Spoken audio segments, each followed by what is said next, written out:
That movie dork here to say take my word for all of this trivia about Tommy Boy instead of sticking your head up the movie's ass, but then it'll be your bowl? Stick around for sweet trivia like how much time was invested to capture this incredibly short shot of the deer on top of the car after the dorky dump. Release date, March 31st, 1995. Budget, 20 million bills. Tech specs, Panavision Panaflex Gold on spherical lenses.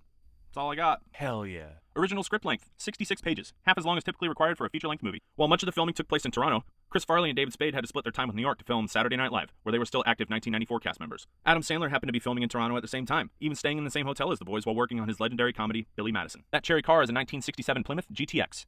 Psych, it was a 1967 Plymouth Belvedere with GTX badges and a 383 Commando engine, dressed up to look like a 440. And they had 4 of them. One was kept pristine, one was used for the hood flip-up, another was used for the deer damage scenes, and a fully bruised cherry to finish out the movie.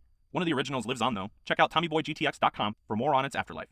Chris Farley did his own physical comedy stunts, including falling face first into this table and accidentally taking a wood board to the face instead of the rubberized end they intended. Oopsie. Somebody f***ed up the safety meeting there. Chris Farley was wearing a wetsuit underneath his clothing in this scene as it was 20 degrees Fahrenheit and it kept him from freezing.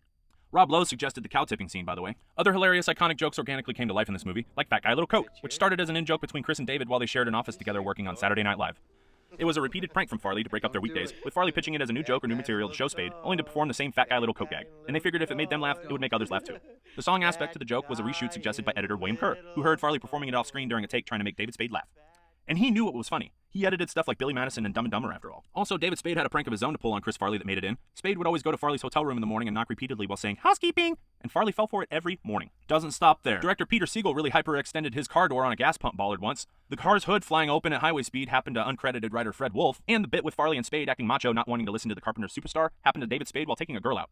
Lastly, David Spade refused to let his hairstylist mess with his hair, often tousling it himself. And after some time, crew members began making jokes about his hair looking more like a toupee, which evolved into the joke scene in the movie. David had to sit in makeup for 4 hours for that ball cap. The shot of the deer standing on top of the car took 5 weeks to actually capture onto film. First starting with an animal trainer getting the deer comfortable with eating and pooping in or around the car for a whole month before they could bring cameras and crew in to film it.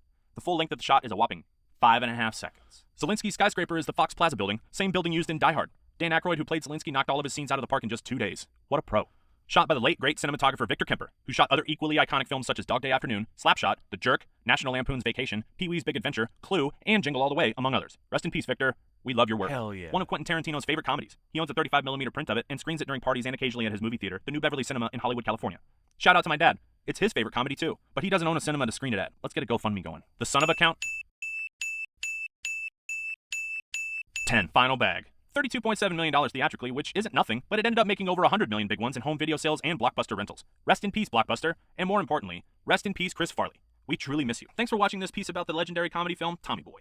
Rattle off your favorite quotes and trivia factoids in the comments, and give me some ideas for future videos. I'll tag you on it. And now for my exit. I've got a plan. Yikes.